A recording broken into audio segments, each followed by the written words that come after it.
You're seeing this now because something greater aligned for it to happen.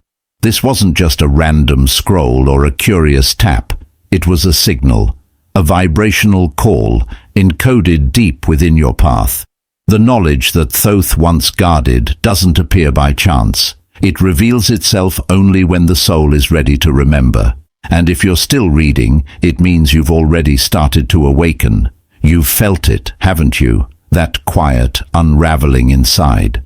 Like the truths you were raised on are slowly dissolving. The synchronicities have multiplied. The world has become louder, yet strangely hollow. And that emptiness, once painful, now hums with meaning. You may not have the words yet, but deep down you know something is shifting, something has already begun, and there's no returning to the role you once played. Thoth didn't leave a manual. He left a field, a frequency, and it only activates in those who stop pretending they're in control. And it's at this exact point that the universe begins to bend to you, but only when you understand what really happens the moment you let go. To move the heavens, first move yourself, because the universe is a reflection, not a response. Because all of this only starts to make sense when you realize what really happens the moment you let go. And this is where something inside you locks up, because letting go feels wrong. It feels like weakness, like giving up. Since you were a kid, they taught you that life demands strength, focus, control. They said only those who dominate will win. That effort is the only path to success. That going with the flow is for people who are delusional. But what if that's exactly what's keeping you stuck? The more you try to force things to happen, the more they slip through your fingers. Have you noticed that? When you insist on controlling every detail, when you try to predict every outcome, when you work hard to make everything go right, something always goes wrong. The exhaustion builds up, anxiety eats away at you, and life feels more and more out of reach. That's not a coincidence. That's a symptom, a reflection of a mind that believes it only has value if it's in control. But the universe doesn't work by force. It works by resonance. And here begins the paradox that Thoth knew thousands of years ago. Real power isn't about domination. It's about alignment. Water doesn't move mountains with force, it sculpts with patience. The sun doesn't scream to shine, it just exists. Nature's flow doesn't need to be pushed by effort. It moves through presence. The universe has its own intelligence, and it reveals itself when you stop trying to control it. And that's the point the linear mind can't grasp. Because the linear mind only believes in what it can measure, predict, calculate, and anything outside of that it calls luck or madness. But the truth is, you've already lived this. Those moments when everything seemed to flow, when things just worked out, when you were in the right place at the right time, meeting the right people, without forcing a thing, when decisions seemed to come on their own and answers showed up effortlessly. That wasn't luck. That was alignment. It was your inner field syncing up with the field of the universe. And that only happened because for a few moments you stopped trying to control everything. You let go, you trusted, you relaxed, and in that space, something greater could take over. But this state can't be forced. It only shows up when you stop resisting. And that's what confuses the mind that's been trained to conquer everything through effort. Because in this case, the harder you try, the more you block it. The control that once felt like protection turns out to be a prison. The rigidity that once felt like focus becomes resistance. And the energy that should be flowing gets drained, trying to uphold an identity that's constantly on high alert. The mind that wants to control everything is really just trying to survive. But the spirit that wants to flow is ready to live. And it's exactly at this point that Thoth reveals something that contradicts everything the modern mind has learned about power, the awakening of the invisible oneness. To him, true power wasn't something you conquer, but something that reveals itself when you stop separating yourself from the whole. And it's here we start to see what used to go unnoticed. The universe isn't outside. It's not something you observe, manipulate, or try to figure out. It's the field you're a part of. You're not inside it. You are it. Thoth used to say, man is a star bound to the body. Not as a poetic metaphor, but as a reminder that human consciousness is an emanation of the same source that created the galaxies. There's a spark inside you, vibrating on the same frequency that keeps the cosmos in balance. But that spark is trapped under layers of fear, control, identity, and separation. The prison was never physical. It was always perceptual, and when Thoth says, "Free your light and you will be the whole," he's not talking about reaching something outside yourself. He's talking about remembering that there are no boundaries between you and reality, the separation between subject and object, between me and the other, between this is mine and this is outside. All of that is a trick of the fragmented mind. Because in the original vibrational structure, everything operates as one single organism. This is where the teaching of Thoth comes in as a vibrational key. The Thoth doesn't fight against anything. It doesn't demand force or impose. And yet it moves everything. It's in the water that flows without resistance, in the wind that curves around mountains, in the sound that fills the silence. That invisible force that nourishes, connects, and organizes the whole without ever showing itself is the same one that pulses inside you when you stop trying to be special and simply allow yourself to be. And in that being, you become everything. You can feel this in the simplest things. When you're truly present in a conversation, you feel time shift. When you walk without rushing, something around you seems more alive. When you stop trying to understand and just observe with your whole body, there's a silent unity that begins to reveal itself. It's the whole whispering, you were never outside. You only believed you were. This state can't be produced through techniques. It's not the result of effort or study. It's accessed when you trust. Trust the other as if they're part of you. Trust the universe as if it's a mirror, and most importantly, trust the void as part of the intelligence. The universe doesn't need to be filled at every moment. Sometimes it manifests as silence, as pause, as space, and it's in that space that light can come through. But you only understand this when you feel what really happens in the exact moment you stop trying to decide. Because it's right there, in that exact moment, that a clarity shows up, one that didn't come from the mind. And this is where Thoth gives us one of the most subversive keys in all of his wisdom. The impulse to decide that truly transforms your life never came from you. Have you noticed that the most important decisions in your life were rarely made after long rational analysis? They just came, like a jolt. Like a chill in your stomach that turned into courage, like a no that came out of your mouth before you could think, like a yes that moved through you without explanation. It's a movement that comes from a deeper place, a place where thought hasn't yet arrived. But the mind doesn't accept that easily. It wants to be the center. It wants to explain everything.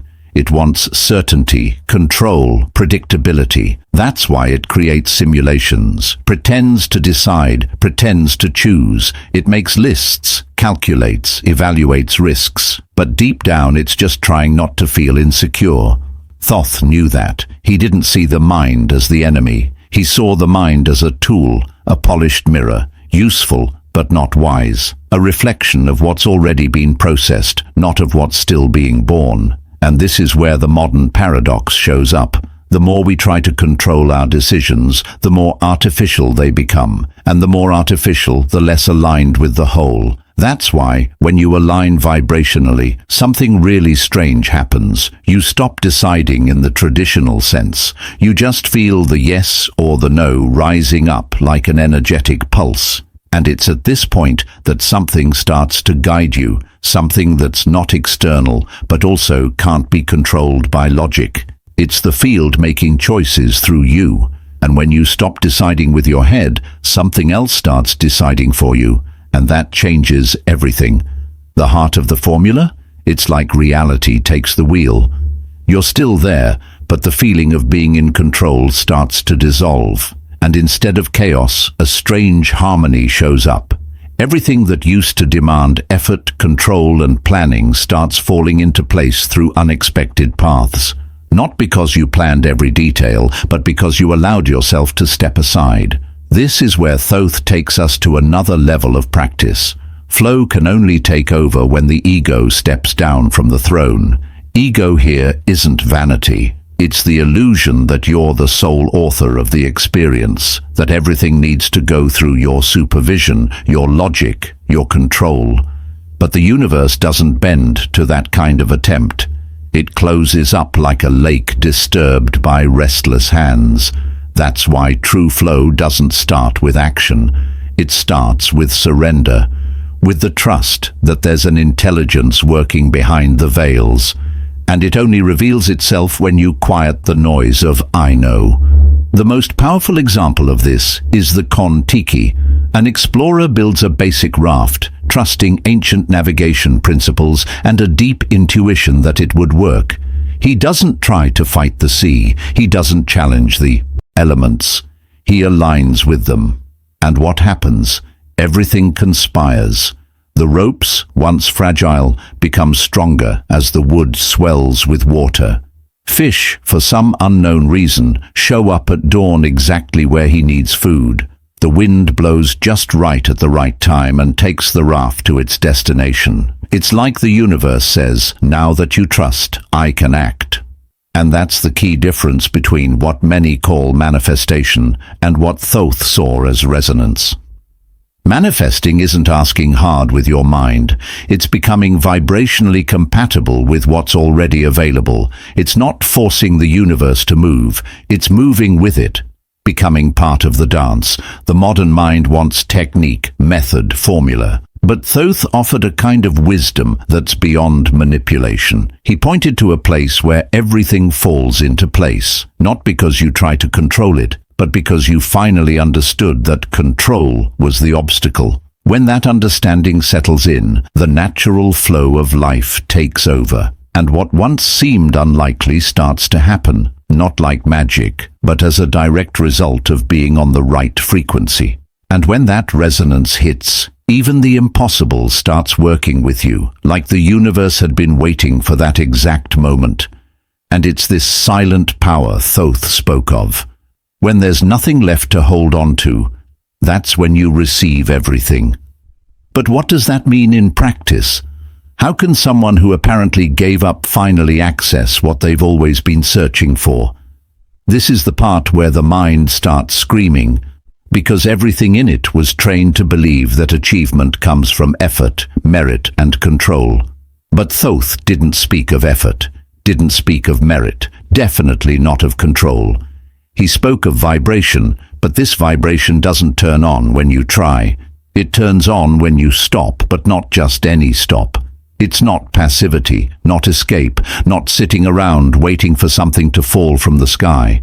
It's a very specific kind of pause, an active silence, a state where you're fully present but not trying to shape anything, where you don't ask, don't demand, don't define. You align. You let the field speak before the mind. And when that happens, everything changes. Thoth never called this a technique, never said it was a ritual, and maybe that was the biggest mistake of those who tried to translate his teachings later, because what he did with the initiates couldn't be taught as a method. He didn't teach. He awakened, and what he awakened couldn't be described in words. It was a key that only turned when the disciple, for a moment, stopped trying to be something, when they stopped trying to be God, to be a master, to be wise, and just were. That's what almost nobody gets. The power Thoth carried wasn't in what he did, it was in the state of consciousness he placed himself in. And that state wasn't someone superior trying to control the world. It was someone emptied of self, fully connected with the whole. In that emptiness, a presence would rise, so intense, so alive, that reality around him started to reorganize, not by command, but by vibrational coherence. And you've seen this happen.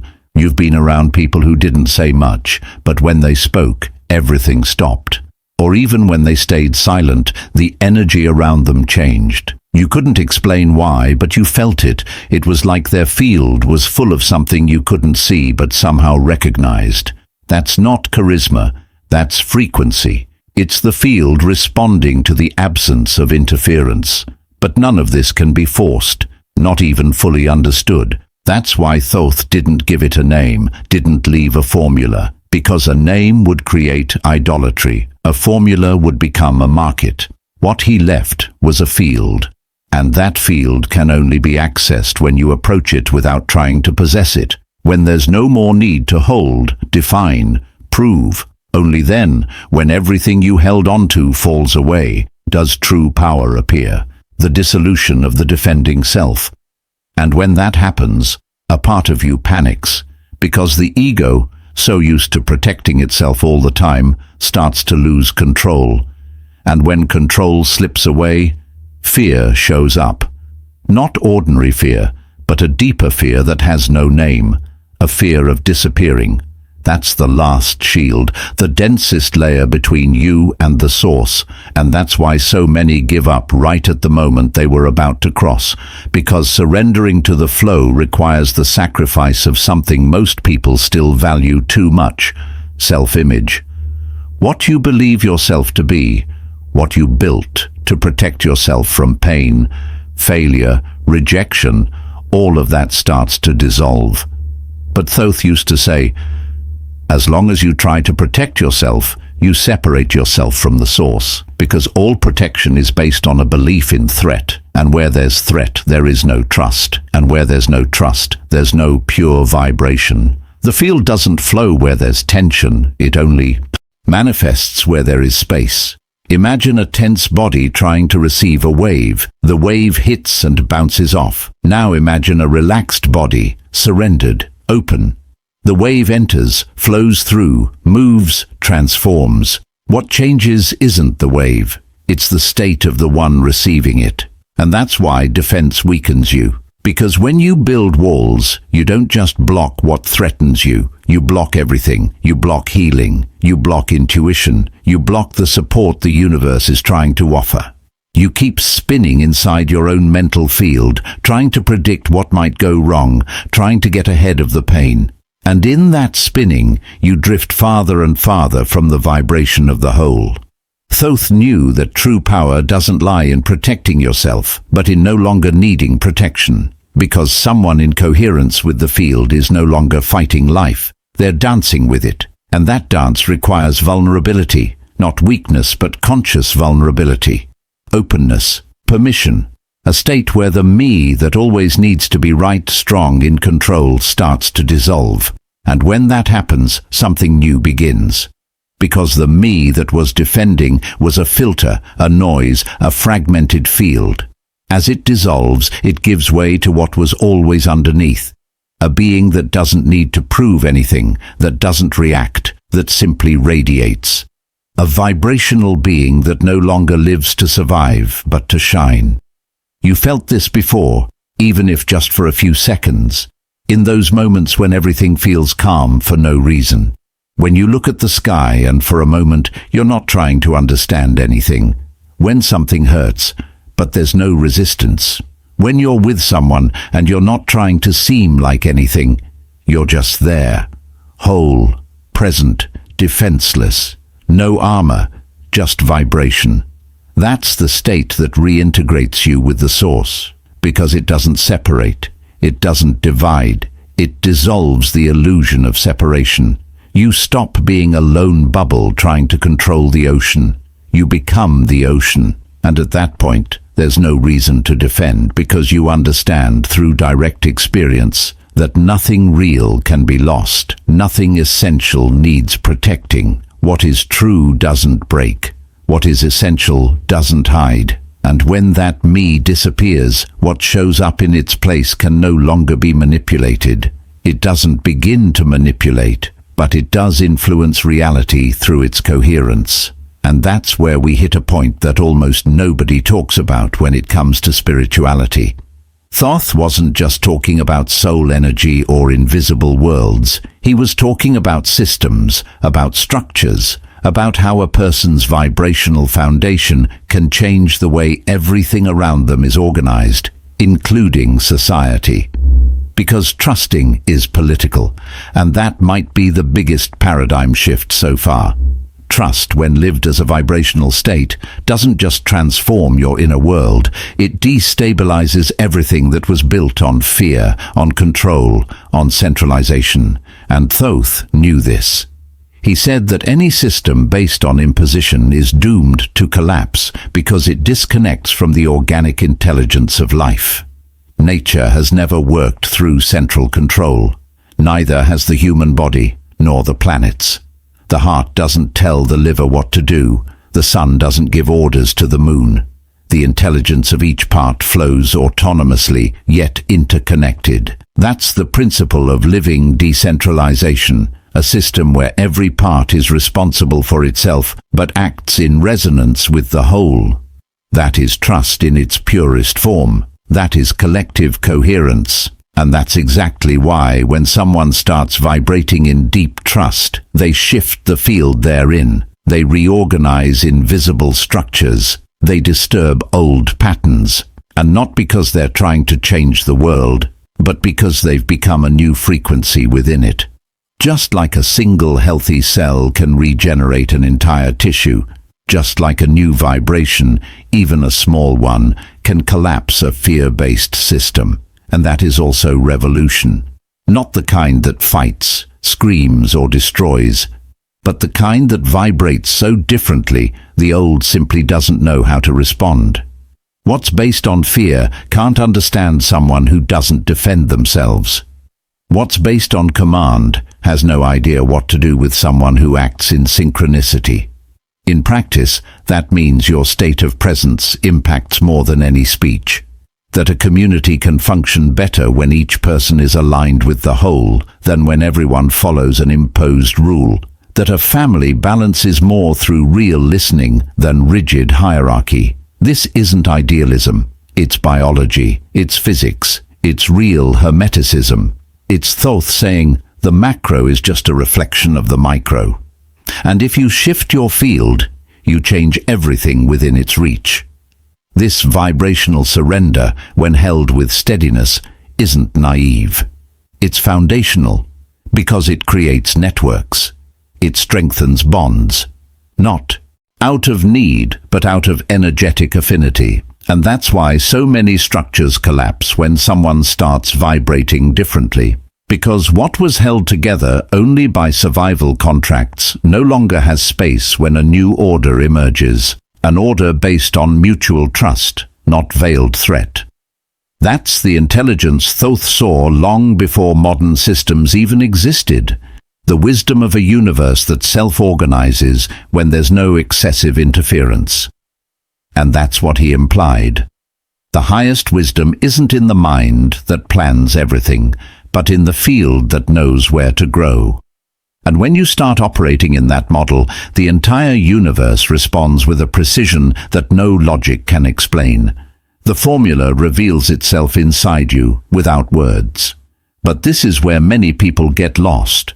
Because at this point, the mind, used to classifying, organizing, defining everything, tries to capture this intelligence with words. And that's exactly where it gets frustrated. Because what Thoth taught isn't something you can master. It's something you can only live. And the more you try to put it into a formula, the further you get from the real experience. That's why true wisdom is scary, because it slips away. It moves like the wind. It doesn't let itself be trapped. And Thoth knew that the power that truly transforms isn't the one you can explain. It's the one that passes through you without asking permission, and changes everything inside without needing an argument. Mystery isn't an obstacle, it's the engine. What the mind calls the absence of an answer is often the beginning of real revelation. Thoth used to say, "Truth is too simple to be controlled and too deep to be taught." And this echoes in the heart of the great spiritual traditions of humanity. The ancient Upanishads already said, "Whatever can be spoken is not the truth." Dionysius, the Christian mystic from the 5th century, said, "God is the most radiant darkness, not because he's absent, but because he's too much light for the human mind to handle. And the Gnostics spoke of sacred agnosia, the knowledge of not knowing, the moment when the ego finally quiets down and the being feels for the first time the vastness of what is. That knowledge is direct, intuitive, and that's why it doesn't fit in a book or a doctrine or even a video like this. It can only be recognized when the mind accepts it's not the center. And in that exact moment, something deep opens up, because the field of the whole doesn't respond to accumulated knowledge. It responds to the vibration of humility. It's like trying to understand the ocean by holding a glass of water. The mind wants to analyze the contents, but the spirit wants to dive in. And only when you let go of the glass do you realize how limited you were. The same goes for techniques, for systems, for fail-proof steps. None of them work if they're used as crutches for the ego, but all of them become portals when used as a point of surrender. That's where true gnosis reveals itself, not as information, but as recognition. A kind of clarity that doesn't come from explanation, but from coherence between what you feel and what you are. It's when silence starts making more sense than any speech. It's when you realize that yes, the universe speaks, but not with words. It speaks with field, with vibration, with alignment, and only those who are whole can hear it. And that portal doesn't appear to those who know, it only appears to those who feel. And when it shows up, it doesn't come with flashes. It doesn't bring voices from the sky, no promises. It just vibrates, like a silent presence you recognize without ever having seen it before. It's like something inside you says, "This is it." No words, no effort, no method. It's in that moment that everything that once felt far away becomes intimate. The formula that so many looked for in books, gurus, rituals reveals itself without warning, like it had always been there, just waiting for you to stop searching. Because it's not about learning more, it's about forgetting what you were taught about effort, control, and forcing. True surrender, the kind Thoth lived, not just taught, wasn't a step-by-step. It was a state of being, a depth of alignment with the whole so complete that any attempt to control feels absurd. The universe doesn't need to be manipulated when you become part of it. When you vibrate on the same frequency as creation, you don't need to say what you want. You become what you ask for, and what resonates with you simply arrives. That state is the formula, but it can't be packaged. It can't be taught in words, because every time we try to describe it, we limit what it is. It's not a technique, not a prayer, not a mantra. It's a field, a vibrant silence, a calm clarity, a presence that doesn't push, but also never leaves. Picture the exact moment when a drop of water, resisting the fall, finally lets go of the leaf. It didn't decide to fall. It just wasn't holding on. There comes a moment when we stop fighting the current, and in that surrender, something beautiful happens. We fall into our own flow, no resistance, no control, no explanations, just presence. This is what Thoth taught, not as doctrine, but as vibration, a frequency. He understood that there's nothing to chase, nothing to earn. Everything you've ever sought is already here. The only veil is the belief that something's missing. But when that illusion dissolves, you don't find emptiness, you find power. True alignment with the universe doesn't come through force or ambition. It comes through resonance, and resonance can't be faked. It emerges only when the ego grows quiet, when the heart stops pleading, when your entire being simply vibrates in tune with what is. Now this formula has reached you for a reason. The question is, what will you do with it? If something stirred within you as you listened, write in the comments, "I let go and was guided." This isn't just a phrase, it's a signal, a trigger. It amplifies the intention and strengthens the collective field for everyone waking up right now. If you'd like to support the channel more directly, there's a secure link in the first pinned comment, or Or you can tap the super thanks button right here on YouTube. Either way, your energy helps spread this frequency further. Thank you for tuning in with your heart. And before you go, know this: a video has already been chosen for your next step. It's right here on the screen. Click it now. I'll meet you there.